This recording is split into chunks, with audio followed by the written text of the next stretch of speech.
Hi, my name is Anna Burch, and I did my doctoral capstone experience on the development of occupation-based and trauma-informed care resources to promote successful reentry following release from prison. So, an introduction to my project, it was done over a 14-week time span from January to April of 2024. I was at the Michigan Department of Corrections OS Reentry Services in Region 4, which is based out of the Kent County Parole Office in Grand Rapids, Michigan. My site mentors were Angie Sprank, who is the community coordinator who oversees the program, and then Julie Bilesma, who is an RN and the medical navigator for the team.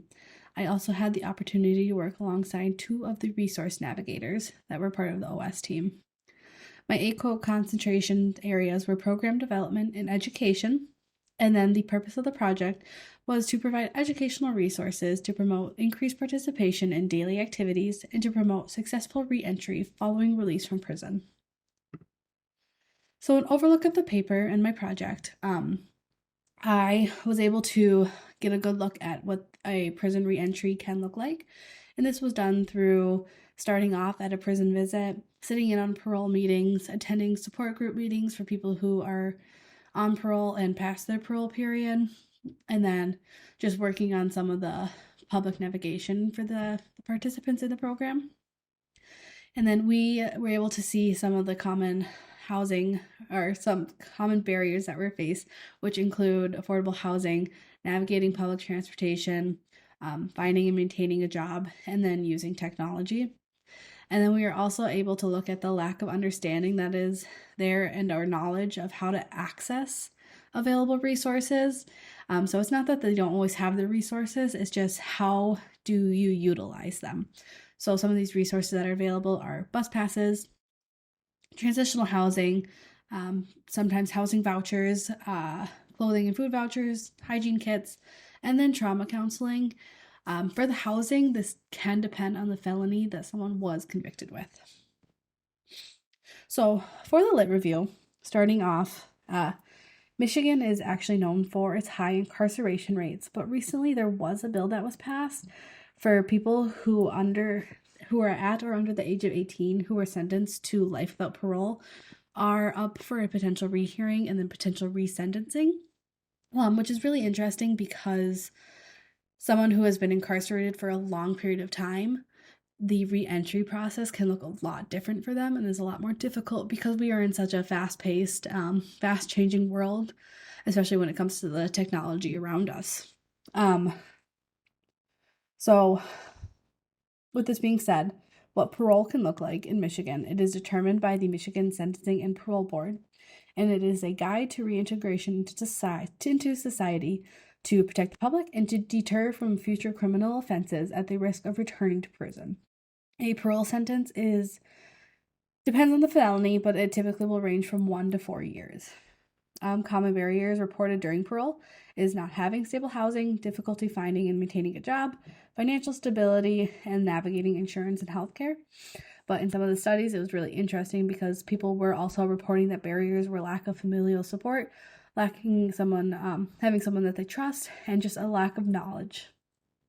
So leading into the next topic about trauma-informed care, there was an article by Espringer who noted that 70% of adults have experienced a traumatic experience in their lifetime, and around 48% of inmates actually meet the diagnostic criteria for someone with post-traumatic stress disorder, while only 4% of civilians actually will meet that same criteria. With this being said, there is a high rate of inmates who have experienced an adverse childhood experience, and then prison in itself is another traumatic experience. And this can be some of the reasons that people are reporting that they just have a lack of support and trust, especially upon their release. So a common reason that people will actually violate their parole is the use of illicit substances. And this is interesting because trauma can actually sometimes be known as a gateway drug, and that leads to potential use of substances for some people. So it's important to understand the impact of mental health and how trauma-informed care can dive into the root of a behavior by understanding the nervous system and sensory systems and signs of dysregulation And this is really cool because OT has such a deep root in mental health services.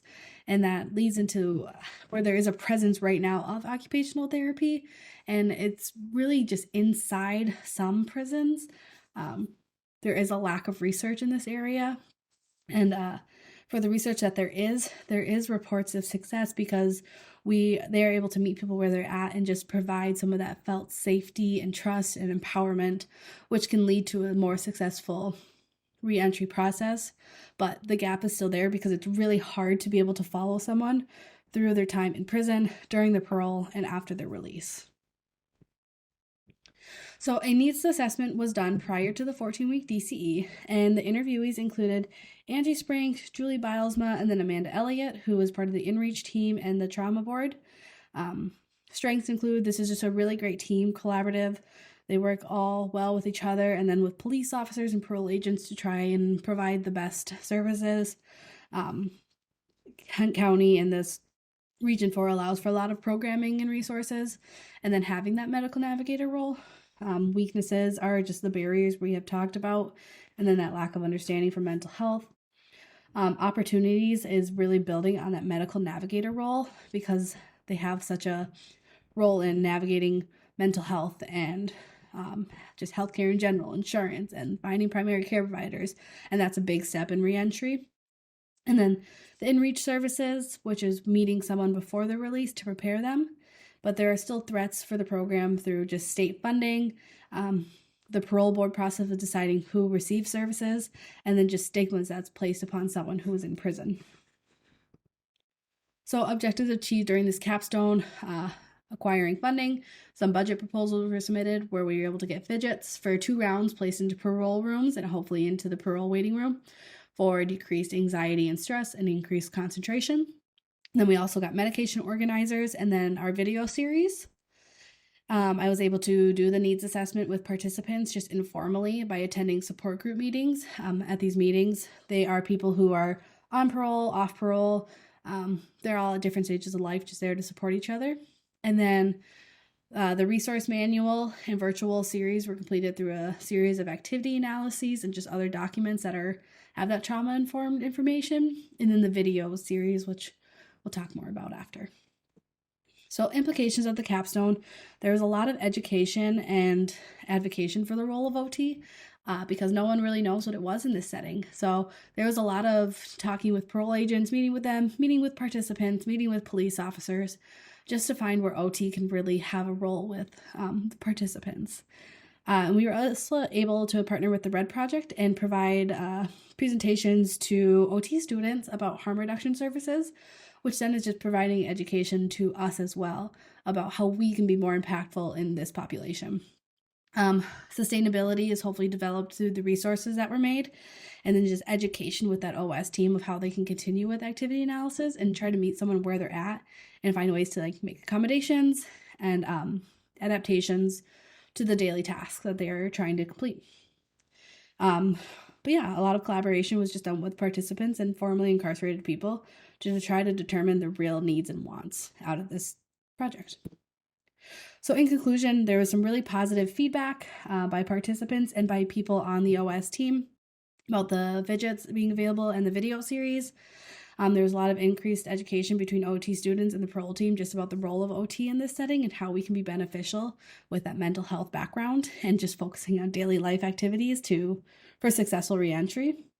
And hopefully that groundwork is now laid for future students in research because it needs to be long-term to determine the real success of the projects we're doing because it's really hard to follow someone from prison, parole, and release from parole. So we just hope to reduce recidivism rates in the future and provide more success. So hopefully more research is able to be done. And then just a quick look at some of the projects we worked on. We have a disability application checklist to try and make that easier and have everything in one place so it's not as overwhelming. Information about sleep, and then the activity analysis template. And then this is a QR link to the video series that we completed, which cover riding public transportation, navigating a grocery store and using self-checkout, activating a cell phone, doing laundry, and then some self-care, home maintenance standards. It all had the focus on that IADL aspect. So that was my project, and thank you for listening.